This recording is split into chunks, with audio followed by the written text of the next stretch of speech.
Welcome once again here on Regional Radio Sports. I'm Paul Condry. Thanks for joining us. This is Bethel University Women's Basketball Media Day. Great to be joined here by Scott Polsgrove, the pride of James Whitcomb Riley High School and Taylor University, respectively. Go Wildcats, go Trojans. And now the women's basketball coach here at Bethel University. And I want to start with something that's I know very, very dear to you. Is Dad went to heaven this past year, and what a wonderful man. I had a chance, and I mentioned this to you when you were out on my radio show a few weeks back, but I had a chance to talk to Gordo when he was when I first came to this geographical area when he was coaching, and so it was neat to have him on the program. I didn't realize that I had done that until I went back and started looking through some of my archives. But let's talk about two things in regards to, number one, to your dad, as well as to Coach Paul Patterson, two wonderful men of God who had a profound impact in your life, not only as a coach, but as a husband, a father, and a mentor. You got an open You got an open book there, buddy. I think profound is a really good word to use there. And in all aspects of life. Obviously, I got to see my dad model that for my whole life, and to have the privilege of playing for Coach Patterson for 4 years, to being back as his assistant for 2, and then an ongoing friendship and mentorship, until he went home to be with the Lord. There's really not words that I have to explain the impact that they've had in my life, spiritually, professionally, like you mentioned, as a husband and father and now grandfather. So I am more than blessed to have had those men in my life. One of the most unique things, and a lot of people don't understand this, I don't even think parents understand this until really it's over, that the coach that they choose will, if it's a young lady and playing for a male coach, that could have a profound effect on how they choose their husband. Because, and honestly saying that, and there's no pressure there. So, I mean, if you think about that, because you want to have a man of God as your husband. And so if they see that from their dad, and if they see that from their coach, they understand, hey, listen, that's what I want when I choose my lifelong mate. And so how do you look at that viewpoint? Well, I guess in some ways, I look at these young ladies as my daughters. Right. And I had the privilege of raising 2 daughters and marrying both of them now, and so I understand what you're saying and the importance of being that role model. I am very protective of my daughters, and I am equally protective of my young ladies we have in this program. Let's talk about the young ladies in this program and talk about what you are excited as you get ready to embark on the 24-25 campaign. What's exciting about this group? Well, I'm excited about it being year 3 and having some young ladies now who've been through this a couple times, understand our system better, understand the rigors of playing in the Crossroads League and what that demands of you physically and emotionally and mentally, who've been through those battles. So that's a real key part of the deal. We're also very excited about our new players and what they bring to the table, and leaning heavily on the leadership of this team to help those girls grow, because this is the real deal. It's no joke when we go play in the Crossroads League. When you look at your core group, and let's start with the 2 girls we talked with today, Caroline Morris and Abby Williams, 2 seniors, 2 young ladies who are both involved in the nursing program. That's probably the toughest major here. At least that's what people have told me. So let's just start with those 2 gals and talk about the kind of leadership that they bring to the gym every week. Yeah. Well.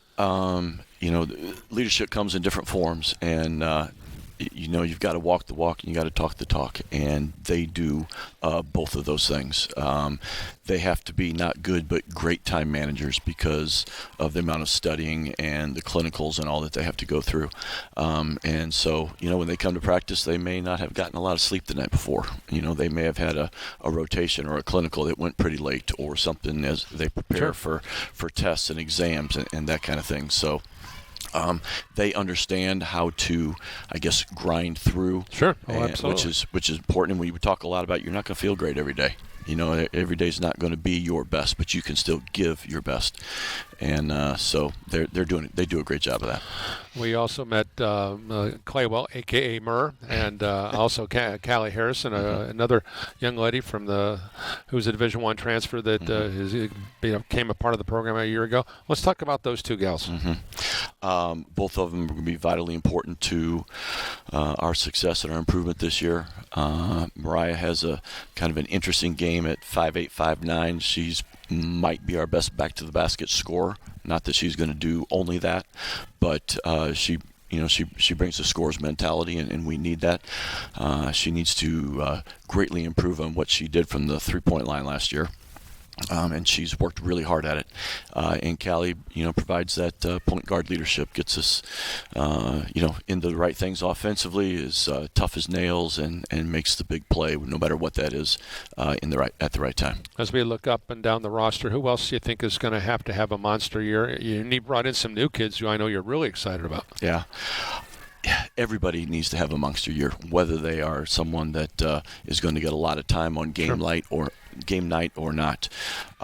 We've got to shoot the ball better from three. That's been a real point of emphasis. So Faith Davis, who was a transfer last year, we're looking for her to shoot the ball well from three. A couple of our new players I'll mention, Justice Williams from Jimtown High School and Olivia Nickerson from Twin Lakes High School.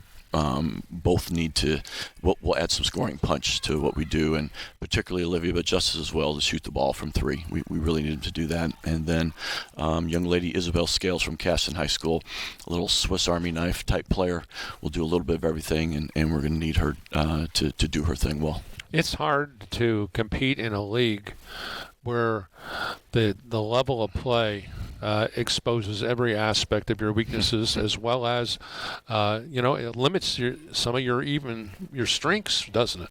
Well, but you got to enjoy playing at the high level, right, and being pushed by some of the best players, not only in our conference but also in the country. Sure. So you got a desire to that. You've got to want that type of challenge, that type of test, and we certainly will get it. From your standpoint, year three, you talked about the importance of doing all the little things and trying to create a culture. If there's one thing that you are really, really pleased with in your time here, has there been one thing that you can honestly say, Scott, that, hey, man, we're really doing a good job in this department? What would that be?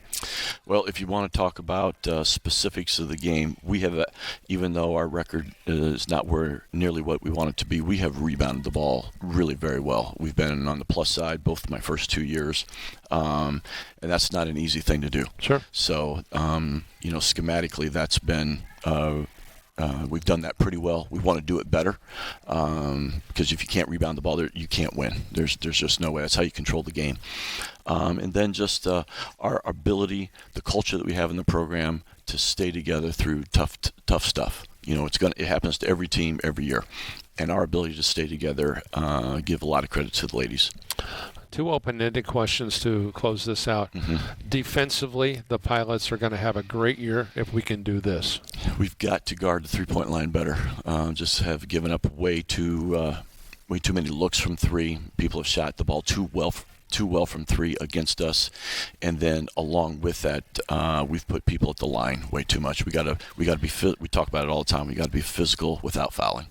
Offensively, same situation. The Pilots are going to have a good year if we can do this. Have to value the ball. Have to drastically cut down on our turnovers.